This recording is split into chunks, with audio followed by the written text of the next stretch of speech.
Mis queridos hermanos, quiero invitarles a que me acompañen a Génesis capítulo 3, versículo 22 rápidamente. Y dice la palabra de Dios de esta manera. Y dijo Jehová Dios, he aquí que el hombre es como uno de nosotros, sabiendo el bien y el mal. Ahora pues, que no alargue su mano y tome también del árbol de la vida y coma y viva para siempre.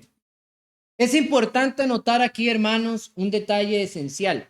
Este pasaje nos recuerda que el hombre es conocedor de lo bueno y de lo malo. Este pasaje nos recuerda de que el hombre decidió pecar, y este pasaje nos recuerda de que el hombre fue alejado del fruto de la vida en el cual Dios había preparado para que el hombre no tuviese fin. Qué triste es recordar que la imagen del primer ser creado, el ser humano, el primer hombre, de la grandeza que Dios lo revistió y que fue perdido. Muchas personas yo he escuchado que dicen, si yo hubiera sido Adán, si yo hubiera sido Eva, para haberlo hecho correcto, para no haber perdido esa esencia. Pero a veces, hermanos, son solamente que palabras. Quiero que me acompañe a Apocalipsis capítulo 2, donde estará nuestro estudio en esta mañana. Y veamos lo que Dios tiene preparado para el mensaje de la iglesia en Éfeso. Apocalipsis capítulo 2, del versículo 1 al 7, va a tener para nosotros el mensaje que estará narrando Juan en la revelación de Jesucristo. El libro de Apocalipsis a veces parece ser un libro abrumador. Mucha gente llega y dice esa frase, Apocalipsis, y es como si todo fuese malo. Pero sin embargo, no es así. Lo que trabaja el libro de Apocalipsis es un mensaje esperanzador, un mensaje de victoria en Cristo, un mensaje que nos debería animar y alentar, porque Cristo mandó un mensaje directo a través de Juan para que la iglesia y todos aquellos oyentes que lo pudiéramos leer en algún momento fuéramos animados a no caer, a continuar perseverantes. Es solamente una revelación, hermano. Y cuando Jesús se le aparece a Juan en aquella maravillosa visión que él tuvo, él escribe en el capítulo 2 y dice el primer mensaje a la iglesia de Éfeso. Escribe al ángel de la iglesia en Éfeso. Y aquí para usted y para mí tiene que haber un detalle primordial, y es entender a qué lugar estaba dirigida esta carta, o sea, qué personas iban a obtenerla. Más allá de que esto era una iglesia que estaba cimentada en un lugar de Asia Menor. De hecho, déjeme decirle, Éfeso era sin lugar a duda, de las ciudades más importantes de Asia Menor. Era un lugar comercialmente muy bien transitado, con puertos y también con el privilegio de tener un amplio lugar lleno de etnias, de conocimientos y de todo tipo de creencias. Esto hacía un ente enriquecedor en esta zona, pero a la vez también traía muchas problemáticas. Este era el lugar de canje, este era el lugar de trueque, este era el lugar esencial. Dentro de toda Asia Menor, Éfeso era una ciudad completa y absolutamente importante. De hecho, en la capital de Éfeso estaba el templo más grande considerado de las maravillas del mundo antiguo. El templo de la diosa Diana o Artemisa, como se conoció en algún momento antes. ¿Ustedes se acuerdan del conflicto que tuvo Pablo en Éfeso cuando hablaba de que habían sacado a un demonio de una mujer y dijeron, es que habla en contra de Diana, de los ejércitos? La idea de esta diosa viene en cuanto a la diosa de la fertilidad, pero antes hubo una idea sobre ella, sobre el hecho del amazonismo. ¿Ustedes saben que estoy hablando con amazonismo? Eran de aquellas mujeres que eran cazadoras, que eran guerreras, y aparentemente hace mucho tiempo ellas fueron las que levantaron la ciudad de Éfeso. Eso es lo que alegoriza la historia griega. Más adelante esto fue tomando una idea y trayendo no a esta poderosa guerrera con arco, sino a aquella diosa de la fertilidad, de la prosperidad, de que daba mucho, Diana de los ejércitos. Y tenía el templo más grande conocido del mundo antiguo. Era visitado, era un lugar de admiración para turistas, para muchas personas. Incluso esta ciudad acogía a varias creencias. Éfeso era una cuna del conocimiento también. Y se levantaba sobre este templo la estatua de Diana, la diosa de la fertilidad. Una estatua que era la silueta de una mujer llena de senos de arriba a abajo. Algo extraño para nosotros, pero para ellos tenía un simbolismo de fertilidad. Todas estas ideas tenemos que entender que eran altamente cultivadas en una ciudad como Éfeso, donde nació el cristianismo. Así que tenemos muchas creencias, donde de ellas destaca el hecho de la creencia hacia la diosa Diana, donde también existía una comunidad judía muy ferviente y fuerte, con una sinagoga de hace muchos años que pregonaba a Dios y el judaísmo. Y ahora tenemos el cristianismo. Es una mezcla muy fuerte, mis queridos hermanos. El contexto bíblico del desarrollo de Éfeso es gratamente importante dentro de la Biblia. Usted podrá recordar que Apolos, Priscila y Aquila fueron predicadores en Éfeso, según lo que dice Hechos capítulo 18. También podría recordar que Pablo enseñó más de 2 años, según lo que dice Hechos capítulo 19. Y de hecho, ahí se estableció en una escuela, en la de Tirano.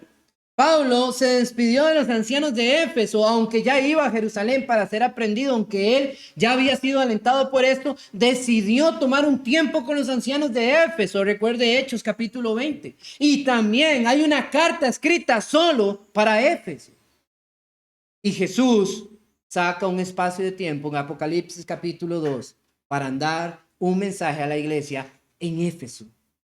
Es importante la iglesia de Éfeso, es bastante relevante para que nosotros podamos entender a través de esta congregación la evidencia de lo bueno o lo malo y aplicar esto hoy en día a nuestro cristianismo práctico, hoy en día a la iglesia.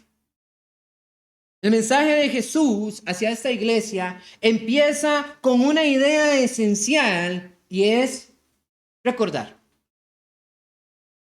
¿Ha usted tomado alguna vez un álbum de fotos y cuando usted lo abre, ya eso casi no se ve, ahora todo es por teléfono, ¿verdad? Usted toma las fotos. Pero si usted todavía guarda de esos álbumes antiguos que usted tiene por ahí llenos de polvo y lo saca algún día y saca esa foto y ve una foto suya cuando usted era chiquito o cuando sus hijos eran pequeños o de algún conocido, de algún amigo, y usted reflexiona sobre eso, se recuerda. Y a veces hay recuerdos gratos, usted dice, qué bellos esos tiempos, qué bonito esto otro. Esa es la idea de Jesús con este mensaje a Éfeso. Saca tu álbum de fotos y recuerda. Porque Jesús va a estar hablando de remembranzas que deben de estar en la mente de la iglesia de Éfeso. Y quiero que me acompañen en estos versículos a ir viendo todo el mensaje que es de recuerdo y recuerdo y recuerdo de parte de Jesús hacia la iglesia de Éfeso. El primero es, recuerda quién soy yo. Dice, escriba al ángel de la iglesia en Éfeso, el que tiene las 7 estrellas en su diestra, el que anda en medio de los 7 candelabros de oro, dice esto. Recuérdame. ¿Quién soy? Jesucristo. Jesucristo plantea en su primer mensaje que Él es la absoluta y plena autoridad. Al decir que era una figura que se paseaba en medio de los candelabros, nos recuerda la figura del templo antiguo judío, donde había un candelabro con 7 brazos que tenía un significado propio. Usted podrá recordar ese candelabro en Éxodo capítulo 25, el versículo 31 al 40, pero no lo vamos a leer. Era aquel candelabro que se levantaba con un significado de mantenerse todo el tiempo encendido para hacer un luminar, porque este candelabro significaba la palabra de Dios. Y eso es lo que Jesús llega y dice más adelante, porque la luz tiene esa propiedad de escribir la palabra de Dios. Cuando dice allá en Juan capítulo 3, que habla claramente el versículo 19, porque la luz ha venido al mundo, pero los hombres amaron más las tinieblas. Hablando de que Él era la luz. Jesucristo mismo lo dijo, yo soy la luz.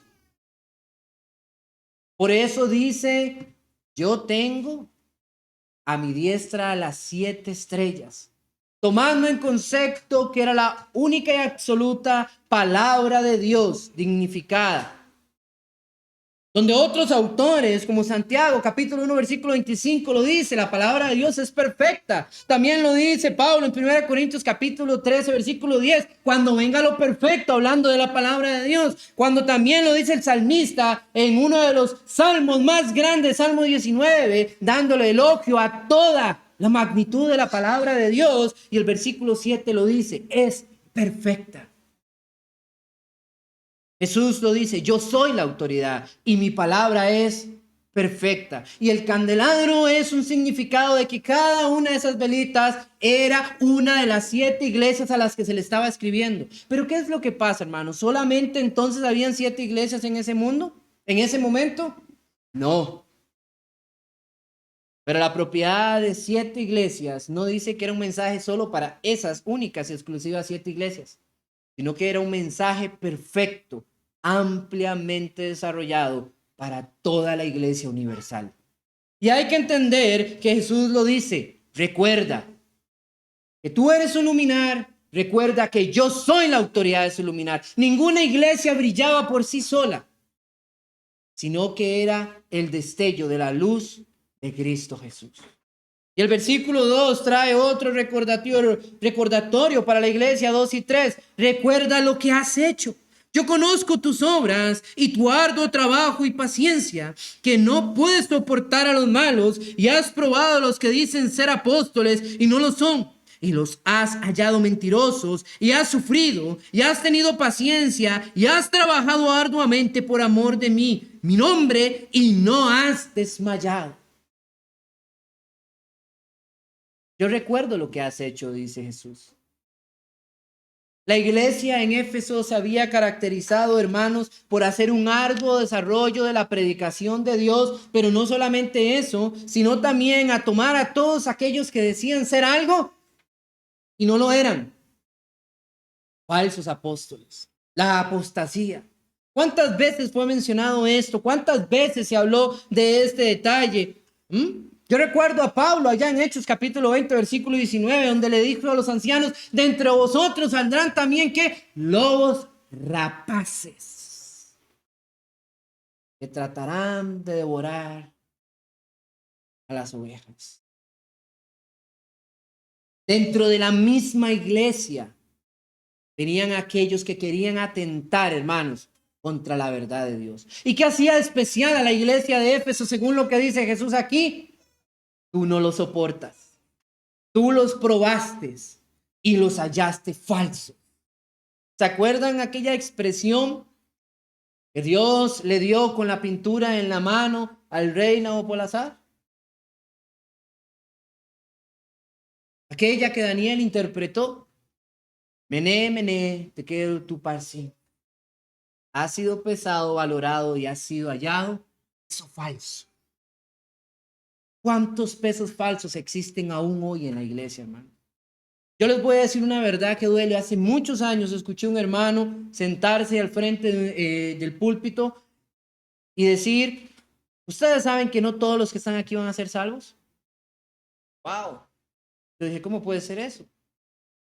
Porque hay personas que se acercan a Cristo, se sienten cómodos en una silla, en una banca, simple y sencillamente por formar una apariencia, o por sentirse algo espiritual, o por ser motivados ese domingo para ir a comerse la vida un ratito.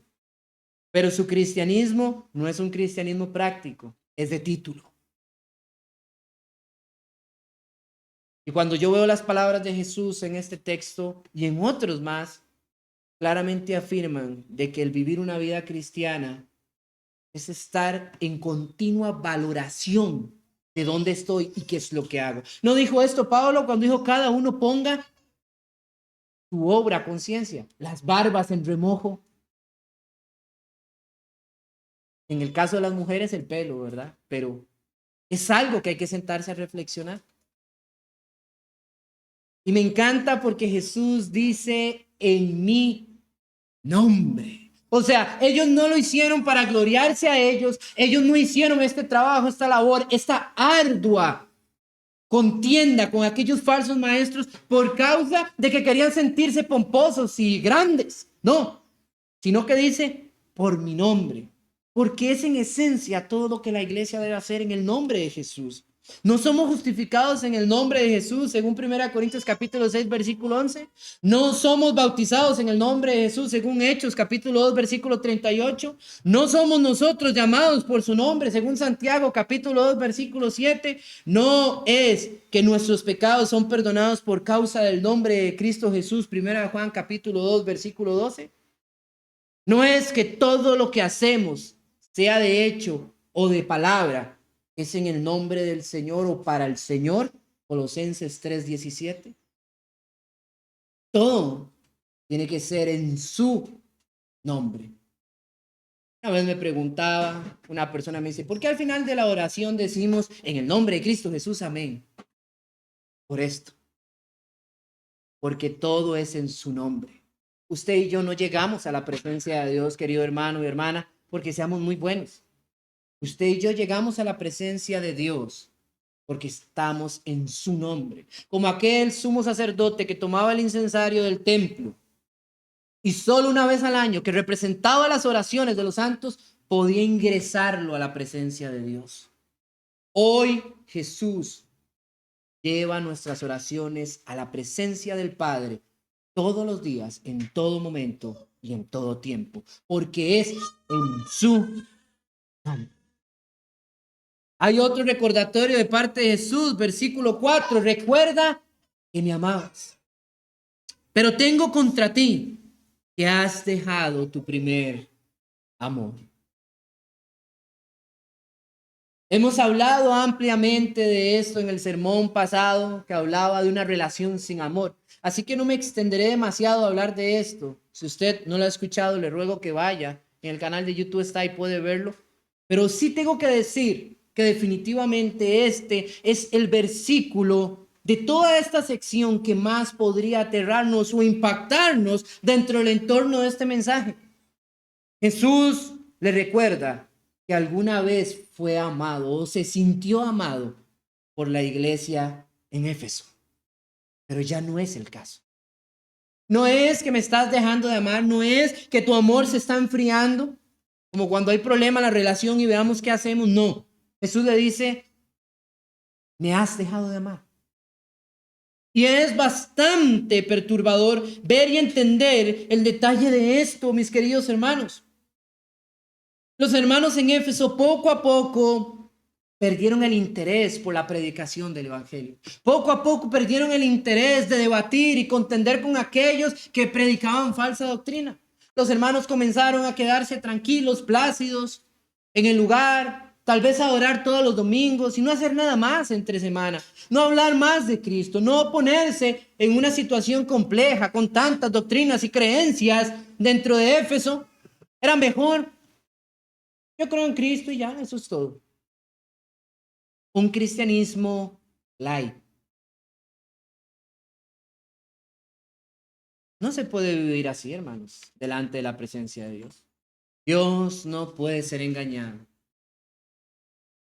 Y a veces nosotros creemos que podemos engañar a Dios. El que usted y yo nos sentemos hoy en esta banca no quiere decir, hermanos, que estamos realmente amando a Dios. Lo que usted y yo hacemos en nuestra vida todos los días, continuamente, sí demuestra cuánto amamos a Dios. Porque a veces es muy bonito venir aquí y decir amén, gloria a Dios, y sentirse feliz de la vida y abrazar y escuchar la palabra y de todo. Pero cuando estamos allá en el trabajo, nadie sabe que somos cristianos. A mí me da gracia porque siempre me acuerdo de una película cómica que se llama El Cristiano de la Secreta. Ya me da gracia porque un hombre que tenía a un hermanito dentro de una iglesia, él pensaba que era una persona tan espiritual y un día va a visitarlo al barrio y llega y se topa una chiquita, ¿verdad? Y le dice a la chiquita, es que vengo a buscar a un hermano, se llama hermano tal, le dice, aquí, cristiano, aquí no hay ningún cristiano, le dice la chiquita. Y cuando aparece el hermano, ¿verdad? Le dice, ah, es él, le dice, este cristiano, le dice. Y era la hermana menor. ¿Qué puede decir la gente que no está aquí en la burbuja de la adoración del domingo de nosotros? Por eso es un requisito de los ancianos. Tener buen ejemplo no solo en la hermandad, sino fuera de ella. ¡Wow, hermanos! ¿Cuánto le amamos a Dios? No lo sé. Cada quien responderá eso no con palabras, sino con hechos. Pero es una frase muy triste. Y Jesús le dice básicamente, recuerdo que me amabas. Hay otro recordatorio de parte de Jesús, recuerda y arrepiéntate. Pues eso es importante, hermanos, porque Jesús no solo está hablando de lo bonito, de lo malo, sino está hablando de la forma en la que las cosas pueden cambiar. Vea usted el versículo 5. Recuerda, por tanto, de dónde has caído y arrepiéntete. Haz las primeras obras, pues si no vendré y pronto a ti. Y quitaré tu candelabro de su lugar si no te hubieres arrepentido. Arrepentirse, hermano. Aquí en este pasaje me da gracia porque Jesús da la fórmula perfecta, las 3 A, así le llamo yo, así le he denominado, las 3 A, la fórmula perfecta para restablecer una alma perdida. Un hermano que se ha alejado de Dios debe de tener estas 3 A en la mente. Así como existe una fórmula del pecado, ¿se recuerda lo mencionado en Josué capítulo 7 versículo 21? ¿Ah? Codiciar, tomar, esconder. Las 3 R finales. Tomar, esconder, perdón, tomar, codiciar, tomar y esconder. Así hay 3 A para restablecer una alma. Acordarse, arrepentirse, actuar. Es lo que Jesús le está diciendo a la iglesia en Éfeso. Acuérdate de cómo eras, acuérdate de cómo me amabas, acuérdate de tus obras, de tus acciones. Y hay algunos que dicen que es por fe y no obras. Claro que es por fe, pero las obras son acciones que demuestran la fe. Como dice Santiago, ¿podrás decirme tú que tienes fe y no tienes obras? Te mostraré pues mi fe a través de mis obras. Si fuera por fe, hermanos, ustedes dicen y yo, ay, tenemos fe en el Señor y no actuamos, no hacemos nada relevante. Santiago nos decía, los demonios creen y tiemblan. Ellos tiemblan, nosotros ni siquiera temblamos. ¿Cómo que no hay que temer al Señor? Yo diría así, temamos cuando no estamos haciendo lo correcto ante su mirada. Porque Dios trae para nosotros su azote. Porque nos ama. Arrepentirse es la actitud de decir y entender, primero de comprender a nosotros mismos que hemos hecho algo mal. Y la actitud de ir hacia adelante, dejando eso atrás. Nadie que cometa el mismo error continuo puede decir estoy arrepentido. Es solo meramente un sentimentalismo. Actúa.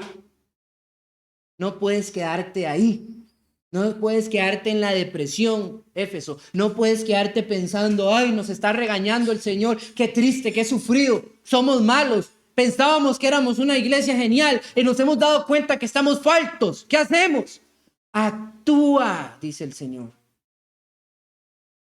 Hoy en día es difícil, hermanos, ver a las personas que sufren por alguna acción y se consumen en la tristeza. Pero Dios dice, acuérdate, arrepiéntate y actúa. Y hay otro recordatorio. Me encanta este en el versículo 6. Recuerda las obras que yo hago. Vea lo que dice el Señor, pero tienes esto. Aún conservas esto, que aborrece las obras de los nicolaitas, las cuales yo también aborrezco. ¿Dice el Señor que él detestaba a los nicolaitas? No, las obras de los nicolaitas. Este es un pasaje que nos deja claro a nosotros la idea esencial de que Dios tiene un anhelo por cada ser humano de esta tierra y le ama y quiere que venga el arrepentimiento, pero no puede tener comunión con el pecado. O sea, que el pecado, el mal, es lo que Dios odia de la gente y es lo que no desea cerca de su presencia. Así que hay un punto importante acá, los nicolaitas. ¿Quiénes son los nicolaitas? No se sabe mucho sobre esto. Se piensa o es posible que los nicolaitas fueran un grupo de personas que se desarrollaron de un hombre llamado Nicolás, que pudiera ser de uno de los 7 que fueron seleccionados para servir a las mesas allá en Hechos, capítulo 6. ¿Se acuerdan donde también salió Esteban? Había uno que se llamaba Nicolás. Y se cree o se piensa tradicionalmente que es posible que éste hubiera formado una idea que llevara al contexto de una libertad en Cristo tan grande, exageradamente amplia, que motivaba a los creyentes a fornicar sin ningún problema. La fornicación. Eso sí se sabe claramente, mis queridos hermanos. De hecho, el Señor repite esto más adelante, hermanos. Y lo dice claramente en el entorno hacia la siguiente iglesia que le va a hablar. La doctrina de Balaam. ¿Se acuerdan de Balaam? Números capítulo 22, aquel que fue salvado por una burra, a la que Dios le abrió la boca para que le hablara y le dijera, ¿por qué? Estoy salvando la vida, sonso. Pero aquel hombre que era un profeta y que venía a profetizar en contra de Israel no pudo. Pero al final Baal hizo algo para el rey y le dio el código secreto para pervertir a Israel. Mándales mujeres hermosas para que comiencen a fornicar. Y eso sucedió. Y ese pecado ampliamente es tomado como una enseñanza doctrinal. De hecho, esta era una idea que estaba en el paganismo. Y parece que los nicolaitas promovían en la iglesia que no había un problema. ¿Y ustedes creen que esto es algo nuevo hoy en día? No, hermanos, eso sucedía desde antes. Vea usted que Pablo, allá en 1 Romanos capítulo 5, no habló sobre esta situación dándose en la iglesia de Corinto. Aquel hombre que se acostaba con la mujer de su padre dentro de la iglesia, el cual Pablo dijo, disciplínenlo al punto de que sáquenlo fuera. Era una situación que pasaba y que se daba mucho en Éfeso. Así que Jesús le dice, recuerda las obras que yo odio. Tú también las odias, ¿recuerdas? Es una pieza esencial para volver a analizar las cosas buenas que hemos hecho en nuestra vida. Y aquí hay un detalle, hermanos. Si usted en algún momento ha fallado a Dios, si usted ha cometido un error, recuerde este mensaje. No es el fin. El Señor le dice, recuerda que hay cosas buenas que has hecho y recuerda que hay cosas mejores que puedes hacer. ¿Cómo? Recuerda que yo premio los fieles. El versículo 7 se levanta sobre todos estos versículos como una voz de esperanza. El que tiene oídos, oiga. Oiga lo que el Espíritu dice a las iglesias. No son 7 solamente. Al que venciere le daré a comer del árbol de la vida, el cual está en el medio del paraíso. No empecé en Génesis porque me dio la gana, hermanos. Es que aquí termina la pieza clave de esto. El Señor trae un mensaje y dice, escucha. Porque esa es la metodología en la que una alma se salva. Esa es la metodología en que una alma se arrepiente. Esa es la metodología en la que usted y yo aprendemos. Esa es la metodología en la que usted y yo podemos tomar sabiduría en nuestra vida. Escuchar. Así como en Romanos capítulo 10, versículo 17 dice, porque la fe viene por el oír la palabra de Dios. ¿Qué lo va a motivar a usted? La palabra de Dios. ¿Qué va a hacer que su vida cambie? La palabra de Dios. ¿Qué le va a decir que está haciendo las cosas bien? La palabra de Dios, que va a asegurar que el premio, el supremo llamamiento es suyo. La palabra de Dios. Y por eso aquí Jesús le dice, si tú escuchas y lo retienes, si tú pones en práctica, si tú te arrepientes, te devuelves, recuerdas, actúas, yo te premiaré. Y este versículo lo dice claramente, y te daré comer del árbol de la vida.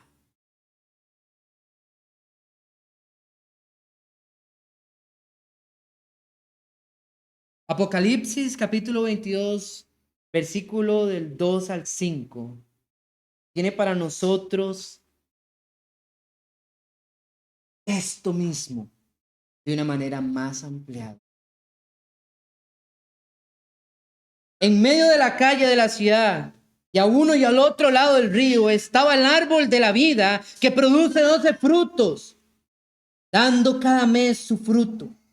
Y las hojas del árbol eran para la sanidad de las naciones.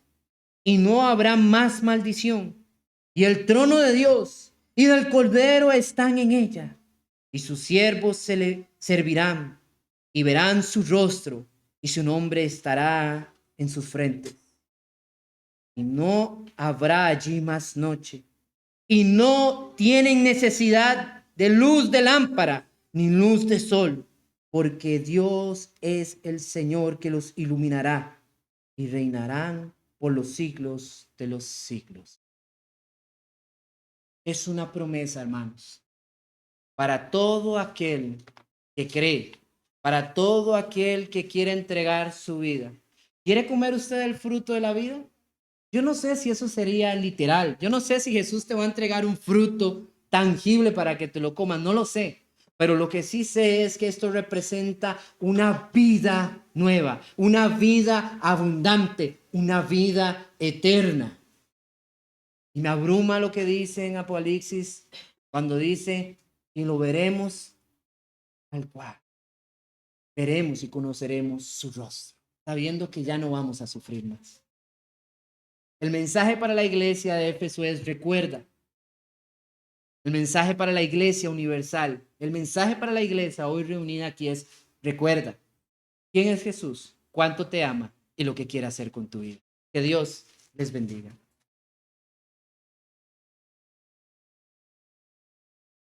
Sí.